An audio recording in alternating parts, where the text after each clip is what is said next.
Existe uma expressão no vocabulário português, né, que não só, né, o torcedor e quem acompanha os jogos de futebol conhece, como a pessoa leiga também costuma conhecer, né, uma famosa gíria, uma brincadeira que é o famoso foi de Vasco. Foi de Vasco hoje remete a toda e qualquer negatividade, tá? Sentimento ruim, perda, roubo, morte, entendeu? Quantas e quantas vezes você não escutou alguém no teu entorno aí falar: caceta, meu cachorro foi de Vasco, meu fone foi de Vasco, né? Meu rolê foi de Vasco esse fim de semana. É inacreditável que a situação do Vasco tenha se tornado tão melancólica que você tenha criado uma expressão para popularizar a negatividade do Vasco. Tá? Vamos falar hoje um pouquinho sobre Vasco 0, Independente Del Valle 1, 2, 3, 4 e nossa cara, como ficou barato. Como ficou barato. Mas antes eu peço que você, por favor, curta, comente, compartilhe o canal e principalmente se inscreva, tá bom? Pra gente ir melhorando a cada dia o nosso trabalho pra vocês, ok? O Vasco deu uma vasqueada, tá? Como eu costumo falar.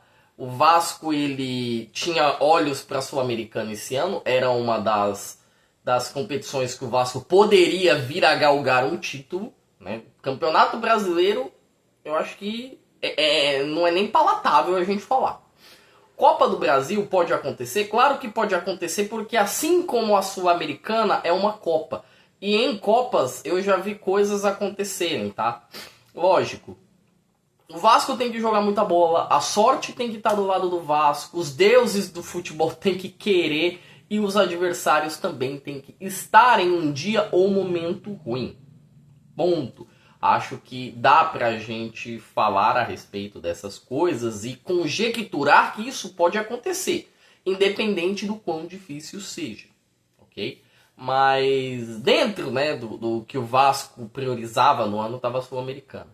Tanto estava dentro que há mais ou menos um mês e meio, quase 2 meses atrás, né? Um mês e meio, vamos colocar. O Vasco pega o Corinthians na Neoquímica Arena e ele toma uma sova. Ele toma um 3-1, se eu não me engano, que fica muito barato. Porque o Vasco ele poupa o time titular inteiro. Eu não sei o que deu na cabeça do Fernando Diniz à época, né? Ele poupa o time titular inteiro e coloca o time reserva para enfrentar o Puerto Cabello pela Sul-Americana. O Vasco abre 3-0 e depois toma um empate. O Vasco me abre 3-0 e toma um empate. O Vasco não leva a competição tão a sério quanto deveria. Gente, o Vasco tomou um 4-1 do Puerto Cabello. A equipe da Venezuela nunca fez 4 gols em um brasileiro. Nunca. O Vasco conseguiu tal feito. É grandioso, mas ele conseguiu. O Vasco ele termina em segundo lugar, vou deixar a chave aqui, em segundo lugar no seu grupo. E ele já não tinha a sua ida às oitavas de finais garantida pelo regulamento da Sul-Americana. Só o primeiro colocado de cada grupo vai para o chaveamento. O segundo enfrenta os melhores terceiros colocados da Libertadores, tá? E quis o destino que o Vasco enfrentasse um dos melhores terceiros colocados que a Libertadores teve, que é o Independente Del Valle. O time do Del Valle é um time bom, é um time ajustado, é um time arrumado, é um time com uma ideia, uma ideologia de jogo, um planejamento, é um time que tem foco em projetar jovens para o futebol e vendê-los para a Europa para conseguir bons números, tá? Moisés Caicedo, Kendry Paz, né? Hoje o Schunk tá aí, mas já é um cara mais velho. E quantos não saíram do próprio Independente Del Valle, tá? O próprio Jackson Mendes foi um que saiu de lá para ir para a MLS antes de ir para o São Paulo. E por aí vai. É um time que já tem uma ideia. E essa ideia já rendeu muito pro Del Valle. O Del Valle hoje é um dos grandes do Equador, junto com o Barcelona de Guayaquil e junto com o Emelec. Tá? Aí tem o quesito Vasco.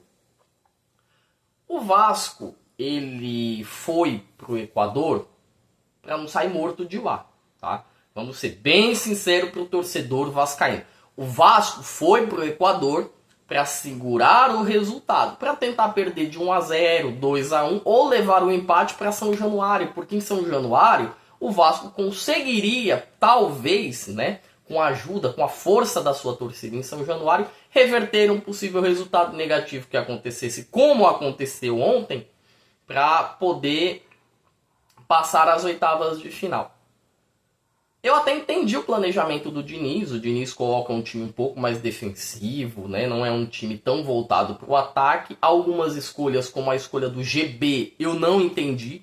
Tá? No começo do ano o GB estava sendo empurrado para a Arábia Saudita. A negociação não deu certo e hoje, nos passaram 6 meses, o garoto está sendo utilizado como se fosse a salvação do Vasco num torneio internacional. Então, opa, não serve pra gente, a gente não conseguiu repassar, não conseguimos, vamos voltar e vamos reutilizar para fazer ele valer mais para vender. Não me parece uma ideia um tanto quanto primorosa. Tá? O jogo poderia até ser bom para o Vasco, do modo como o Vasco estava projetado ali no campo, estava bem compactado, estava bem fechado. Teve as 2 primeiras chances ali, né? Teve a primeira chance com o Ryan, que ele chuta e o Vilar faz a defesa. Tem uma segunda chance, uma pancada de falta que o Ryan manda no peito do Vilar. Aí o menino Piton dá o ar da graça. Né? O Lucas Piton, ele literalmente pediu pela expulsão. Aos 10 minutos de jogo, o Piton ele vai em uma dividida com o Guaguá. E ele atinge em cima da bola, acima do tornozelo, né, do Guaguá. Acima da bolota do tornozelo. Cara, quando o VAR chamou, eu ainda falei, vai ser expulso. Porque na primeira impressão, antes do replay, da TV mostrar com foco na imagem de uma maneira mais lenta, mais paralisada, frame a frame, a gente tem a noção de que realmente pode ser um lance para cartão amarelo. E principalmente porque a porrada costuma comer solta nas decisões que são da Conmebol, principalmente nos mata-matas, né? Árbitros da Conmebol não costumam ser tão bondosos quanto os brasileiros, né? Eles costumam deixar o jogo correr um pouco mais. Mas quando tem o reposicionamento, a revisão do lance no VAR, era nítido que o Piton ia ser expulso. E isso com 10 minutos de jogo, cara. O Piton literalmente quebrou o esquema do Fernando Diniz, tá? É difícil a gente não colocar também na culpa do Diniz um 4-0. Mas o Piton condicionou todo o cenário do jogo. Porque o Vasco estava na altitude. Antes do Piton ser expulso, o Ryan pediu uma bombinha para poder respirar, porque ele já estava com dificuldade para respirar. O Ryan é um garoto de seus 19, 20 anos. E o Piton vai e faz isso. O Vasco estava jogando a 2.800 metros de altitude, a 2.800 metros acima do nível do mar. Tá? Que fique bem claro. A bola corre muito mais rápido, o jogo é muito mais físico, é muito mais rápido. E o Vasco tinha alguns jogadores, por exemplo, como o Verratti, que não eram próprios preponderantes para este tipo de jogo. Tá? Mas aí o Piton vai e comete a cagada. Eu vou deixar os números do primeiro tempo aqui. Depois de tudo o que aconteceu. O Del Valle, ele chuta 19 bolas no gol. O Léo Jardim faz 7 defesas. O Del Valle tem 80% de posse de bola contra 20% do Vasco. O Del Valle, a maioria dos passes são entre meio e ataque. Tá? O Vasco ainda tem 4 chutes, 3 no gol. Mas assim, até sair o gol do Del Valle, né, que foi o gol do Carabarral, que até demorou um pouco, saiu depois dos acréscimos do primeiro tempo. Teve bola na trave do Spinelli. Teve uma cabeçada que o Léo Jardim faz um milagre. O Léo Jardim ele tem literalmente uma noite apoteótica. Ele faz um milagre, a bola ainda bate na trave. Tem o lance do gol, que se eu não me engano, o Carabali, se eu não me engano, ele dá a cabeçada, o Spinelli vai para fechar e o Carabarral ele consegue antecipar. O Léo Jardim tinha feito outra defesa maravilhosa. E aí o senhor João Vitor... Difícil, hein, meu irmão? Difícil, hein, pai? 40 milhões de reais, o João Vitor fica parado no lance, ele fica quase que estático no lance. A bola sobra, mesmo depois da defesa, ninguém acompanha o Spinelli. E se o Spinelli, né, se o Carabarral não faz o gol, quem ia fazer era o Spinelli. Chegaram os dois inteiros na frente do Léo Jardim, que estava deitado. Ele já tinha feito a defesa, mas estava deitado. Ainda teve bola que o Léo Jardim espalmou, bola que foi para fora. Foi um bombardeio do Del Valle no primeiro tempo. O placar ideal seria no mínimo um 2-0, para a gente começar a falar de justiça. Um placar justo seria um 3-0, estava muito bem entregue. Tá? E aí eu senti que o Diniz, ele cometeu um pequeno erro, que foi, na volta do segundo tempo, não tirar o Verratti. Ele tirou o Nuno Mendes, ele colocou o Maurício Lemos, ele tentou trancar a zaga. Ok, eu acho que é um bom movimento você tirar colocar o Maurício Lemos. Mas não tirar o Nuno Mendes. Porque o Nuno Mendes ele é um atacante de mais força, de mais velocidade, que te entrega mais. Não faz sentido você estar num jogo onde te falta ar, onde você precisa marcar e você deixa o Verratti que não consegue puxar um contra-ataque, que não tem uma recomposição. Não faz muito sentido essa escolha do Diniz.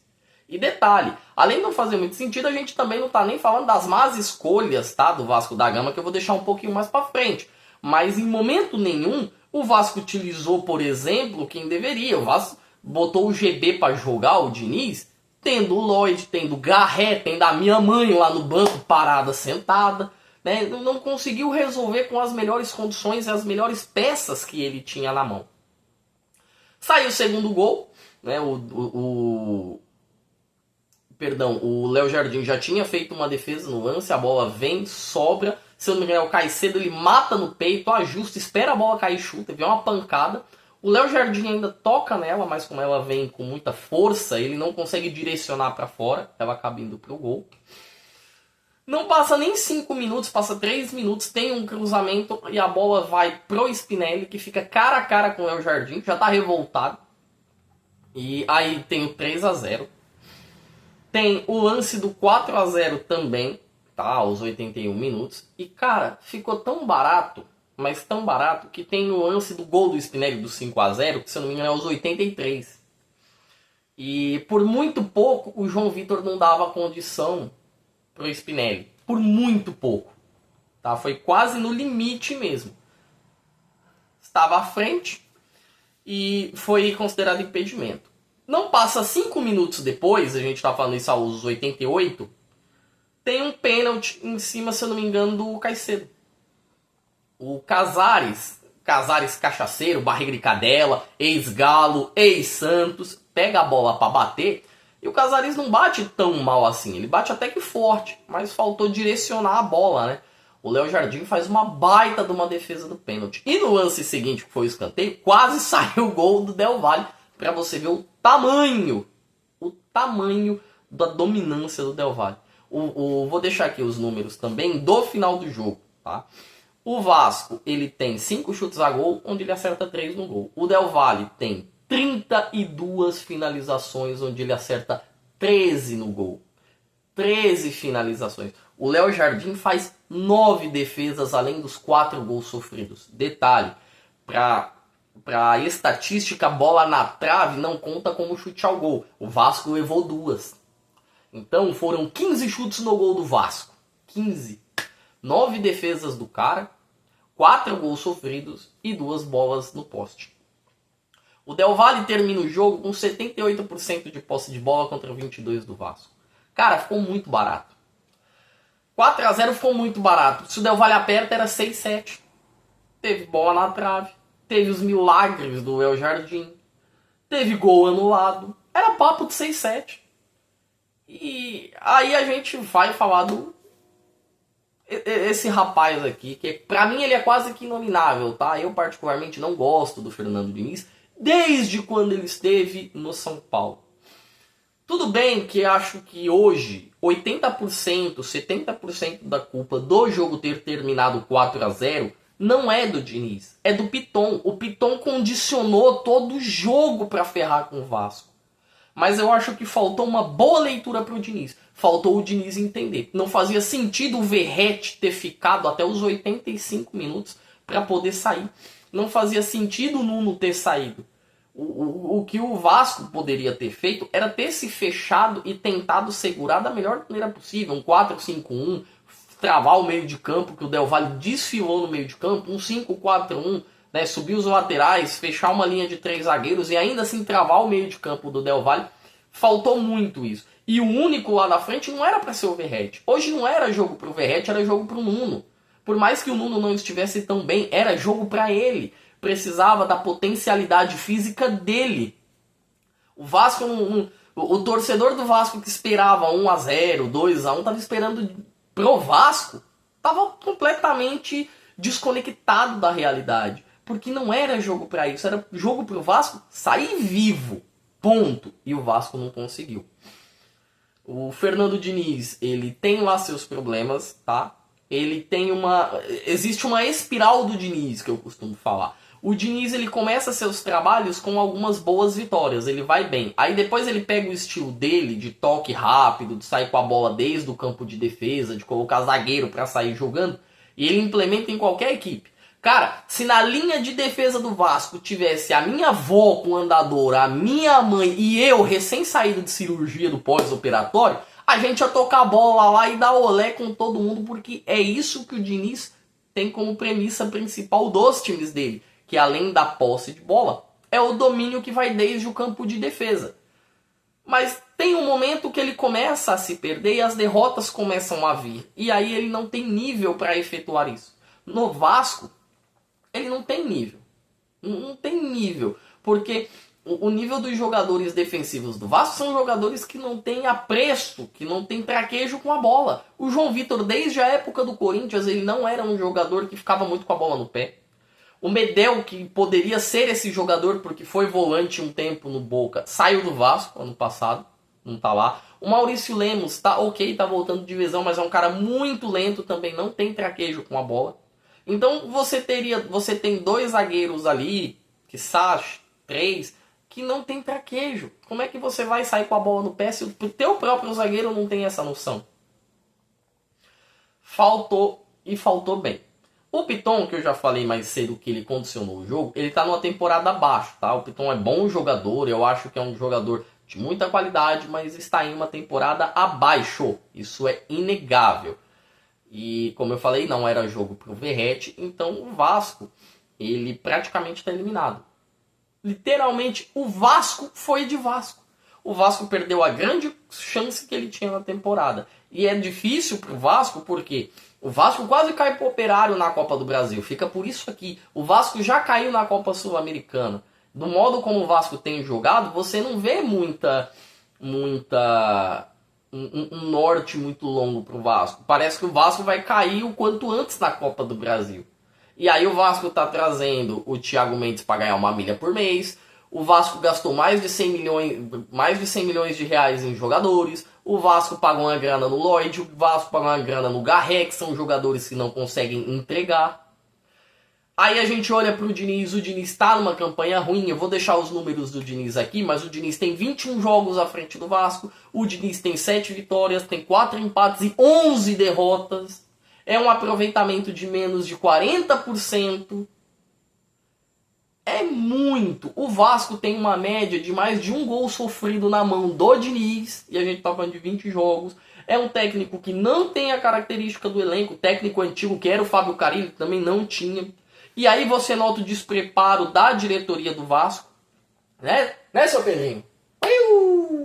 A gente nota o despreparo do Pedrinho. O Pedrinho traz um técnico totalmente defensivista, um técnico retranqueiro, um técnico que costuma arrumar defesas, mas ele não entrega as peças que esse técnico precisa. Depois ele vai atrás do Fernando Diniz, que não tem nada a ver com o Carille, tá, cara? É como se eu acabasse de comer um pote de Nutella e, sei lá, fosse beber um isotônico, fosse bater uma pratada, uma feijoada, algo que não encaixa, não orna. O jogador vai olhar e falar, pô, eu tava treinando defesa, tava treinando um tipo de jogo, agora é outro completamente diferente. Onde que eu fico no meio disso?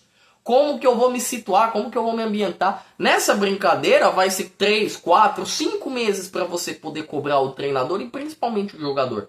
Mas dentro do imediatismo que existe no Brasil, que impera-se no Brasil, a gente tá falando que em um mês, eu ouvi gente falando que o time do Vasco teve um mês para treinar. Um mês para treinar. Esse tipo de gente é aquele mesmo pessoal que acha que o bebê, né, na gestação, a mulher fica grávida de 12 semanas, o bebê tá pronto para nascer. Não funciona desse jeito. Infelizmente, gostaria eu que continuasse a funcionar de forma utópica, como vocês pensam, mas não funciona assim. Demanda tempo para as escolhas, e as escolhas estão se mostrando cada vez mais erradas. Cara, o Vasco acabou de tomar um transfer ban. O Vasco tomou um transfer ban, o Vasco não pode contratar. A janela tá aberta, o Vasco precisa de atacante, o Vasco não tem um lateral esquerdo à altura, porque quando o Piton sai você só tem o Vitor Luiz. O Vasco precisa de meias, porque já perdeu o Paê e agora só tem o Felipe Coutinho. O Vasco não pode contratar ninguém. Fora a normalidade das vergonhas e goleadas que o Vasco vem sofrendo. Nos meus 30 anos, gente, eu comecei a acompanhar o futebol em 98 em cenário nacional. O Vasco tava aqui, ó. Era o Vasco do Elton, o Vasco do Juninho, o Vasco do Romário, o Vasco do Felipe, o Vasco do Odivan. Era um baita de um Vasco, cara. Era o Vasco, eu vou comparar com o Milan, sabe? O Milan no comecinho dos anos 2000 era um time muito forte. O Vasco no final dos anos 90, comecinho dos anos 2000 era muito forte. Hoje, você pega um pessoal de até 20 anos, 18 anos, esse pessoal acha que o Vasco é zona, que o Vasco é baderna, porque não viu o Vasco poder entregar tudo que ele pode. Não viu o Vasco ganhar título, só viu o Vasco cair. O Vasco teve 5 rebaixamentos de 2007 pra cá. Como que você vai pegar o torcedor? Aí tem o torcedor velho, aquele torcedor de 60, 70, 80, que já tá até desistindo da vida porque viu tanta porrada nas últimas 2 décadas, né? Esse aí, a gente sabe que ele é Vasco. Na merda, ele é Vasco. E o torcedor novo? Você que é pai, você que é mãe, aí você tem um filho, você quer iniciar ele no Vasco, iniciar ele pra torcer pro Vasco. Aí o menino olha, tem o Fluminense, tem o Botafogo, tem o Flamengo. O Flamengo ganhando tudo há quase uma década. O Fluminense ganhou o maior título da sua história tem 2 anos. O Botafogo, ano passado, ganhou o maior título da sua história. Tá no momento, tá com SAF, tá voando, tá bem. Aí o moleque olha pro Vasco, é só nabo. É só porrada, cara. Você pega os últimos 5 jogos do Vasco, vou deixar aqui, só ganhou do São Paulo. E o São Paulo que é outra merda também, tá? O São Paulo tá porcaria que não é parâmetro pra nada. Uma vitória. E é pancada atrás de pancada. Normalizou-se o Vasco virar zona. Isso não pode acontecer, gente. Pra finalizar, tá? Eu vou deixar um abraço para um colega meu, Hértenes, tá? Meu amigo vascaíno, mais conhecido como Sem Pescoço. Um abraço para você, eu sei que você tá de cabeça inchada. Renan, meu parceiro, também vascaíno, um abraço para você.